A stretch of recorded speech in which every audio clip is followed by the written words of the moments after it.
बिस्मिल्लाहिर्रहमानिर्रहीम। अस्सलाम वालेकुम जी, मैं हूं मारिया अली और आप देख रहे हैं मेरा यूट्यूब चैनल। कमसिन बच्ची के मुबैना एक वाक़ा केस, जहां पर मुल्जिम ज़हीर और शबीर की दरख्वास्त से ज़मानत पर समाअत हुई और एक बार फिर उनको ज़मानत मिल चुकी है। अदालत ने अबूरी ज़मानत में 29 अगस्त तक के लिए तौसीक कर दी है।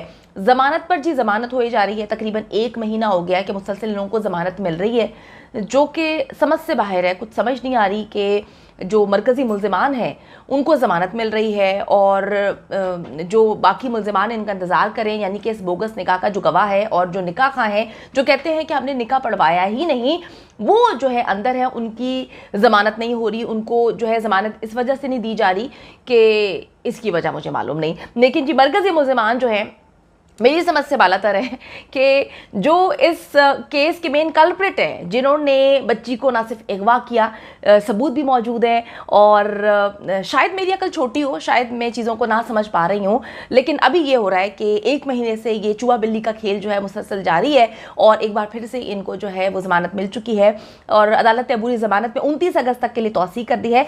29 अगस्त को ही मेडिको लीगल पर ज़हीर के वकील जो है वो दलाइल देंगे। उनको पता नहीं क्या मसला हो रहा है, वो दलाइल देने में भी उनको वक्त दरकार है, वो बार बार टाइम मांग रहे हैं, हर चीज़ में उनको जो है वक्त दरकार है। पता नहीं, मैं कहती हूँ कि जितनी कहानियां बैठकर इनके वकला यूट्यूब पर सुनाते हैं, अगर थोड़ी सी तैयारी कर लें, इस केस पर थोड़ा सा काम कर लें, तो उनको बार बार जाके अदालत में वक्त लेना दरकार ना हो। 29 अगस्त को ही चालान से मुतालिक भी फैसला सुनाए जाने का इम्कान है। जिब्रान नासिर साहब ने बहुत कुछ कहा है, ज़रा मुलाहिज़ा करें कि वो क्या कह रहे हैं। अस्सलाम वालेकुम जी। आज बुनियादी तौर पे कबल गिरफ़्तारी की बेल की दरख्वास्त जो है वो समाअत के लिए थी। उसके साथ हमने एक दरख्वास्त MLO के लिए दी हुई थी, जिस पे कल वक्त लेके गए थे मुल्ज़िम के वकील, तो वो आज समाअत के लिए थी। और पहले से एक दरख्वास्त जमा कराई हुई थी 164 का बयान कराने के लिए मुल्ज़िम ने, उससे भी किसी स्टेज के ऊपर अगर बहस होगी तो होगी। आज मुल्ज़िम का इफ्तिसार था कि जी जब तक चालान डिसाइड ना हो तब तक बेल डिसाइड ना हो। मेरे नज़दीक ये कानून के अंदर जिद्दत पैदा करने वाली बात है। हमारी पूरी क्रिमिनल जूरिस्प्रूडेंस में एक नई इजाद आई है कि जब तक चालान डिसाइड ना हो बेल डिसाइड ना हो, ख़ास तौर पे वो भी प्री अरेस्ट बेल। ऐसा ना कोई कानून है ना कुछ है। खैर, चूँकि वो किसी भी बात पे राज़ी नहीं हो रहे थे और मेरे ख़्याल में चाह ही रहे थे कि किसी तरीके से आज का वक्त गुजर जाए और आगे मैटर डेट चला जाए, जो कि एक माज़रत के साथ मुझे कहना पड़ेगा एक तवातुर से एक तसलसल बन गया है।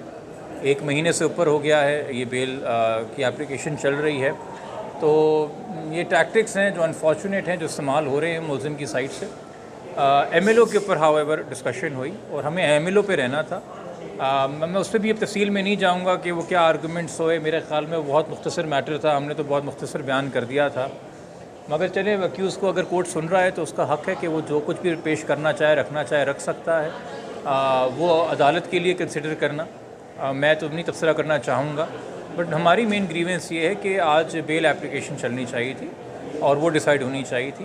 बट चूँकि हमारी तरफ से ये MLO एप्लीकेशन थी और कम से कम अदालत ने उस पे पहल शुरू कर दी। फिर से वक्त जितना भी लगा, वो हर वकील अपनी आर्गूमेंट्स के हिसाब से टाइम लेता है, हमने भी वक्त लिया ऑफ कोर्स। तो उम्मीद है कि अब मंडे तक मामलात गए हैं। मंडे को MLO पे मज़ीद गुफ्तगू, मज़ीद दलाइल होने हैं और फिर बेल पे भी दलाइल होने हैं और उम्मीद है तब तक चालान भी तय हो जाएगा।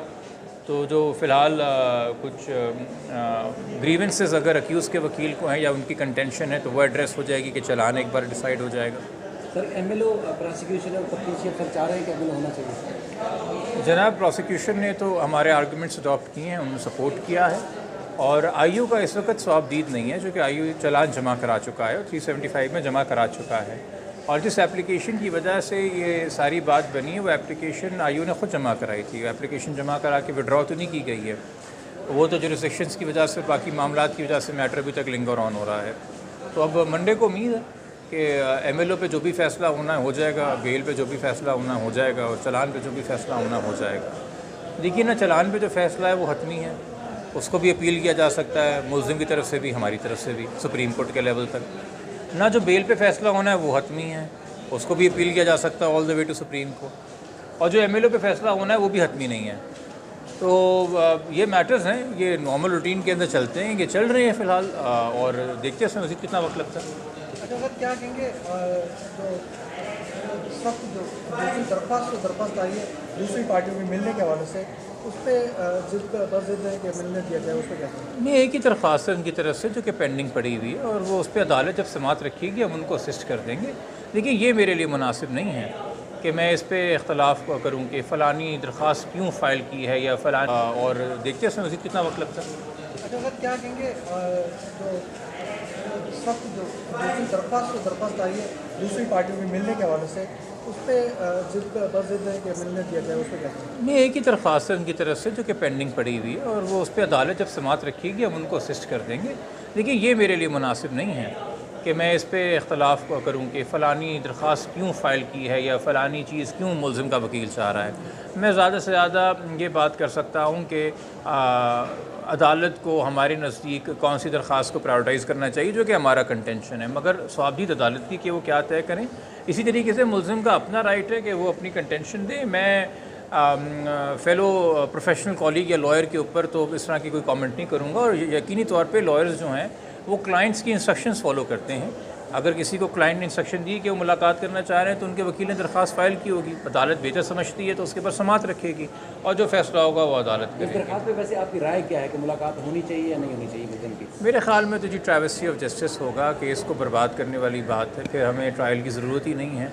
अगर मुल्ज़िम और विक्टिम की मुलाकातें होती रहें और मुस्तकिल टेम्परिंग होती रहे और नए नए बयानात और तवील बयानात और जो नए मसले खड़े हो रहे हैं मुल्ज़िम के लिए उनको दूर करने के लिए अनोखे बयानात दिए जाएँ, टेलर मेड स्टेटमेंट्स जो लेने की कोशिश कर रहे हैं अक्यूज़, अगर ये करना है तो फिर हम इस ट्रायल के इससे प्रोसेस से गुजर क्यों रहे हैं। मैं तो देखिए शुरू दिन से ये कह रहा हूँ कि मेरा शिकवा शिकायत बुनियादी तौर पे ये नहीं है कि 14 साल की बच्ची की शादी है या 18 साल की बच्ची की शादी है या 16 साल की बच्ची की शादी है या 11 साल की बच्ची की शादी है। मेरा बुनियादी ग्रीवेंस इस वक्त बतौर पाकिस्तानी एक शदीद किस्म की जुडिशल कन्फ्यूजन से है। मैं सुप्रीम कोर्ट के आपको फ़ैसले दिखा दूँगा जो एक दूसरे से तज़ाद रखते हैं, फेडरल शरीयत कोर्ट के फ़ैसले दिखा दूँगा जो एक दूसरे से तज़ाद रखते हैं, हाई कोर्ट के फ़ैसले पढ़वाऊँगा जो एक दूसरे से तज़ाद रखते हैं और लो जुडिशरी के भी फ़ैसले तज़ाद रखते हैं। ये जुडिशल कन्फ्यूजन क्यों है? क्या वकील के चेंज होने से फ़र्क पड़ रहा है या जज के चेंज होने से फ़र्क पड़ रहा है? जब कानून सेम है तो उसका इतलाक़ भी सेम होना चाहिए। हम तो इस केस के ज़रिए चाह रहे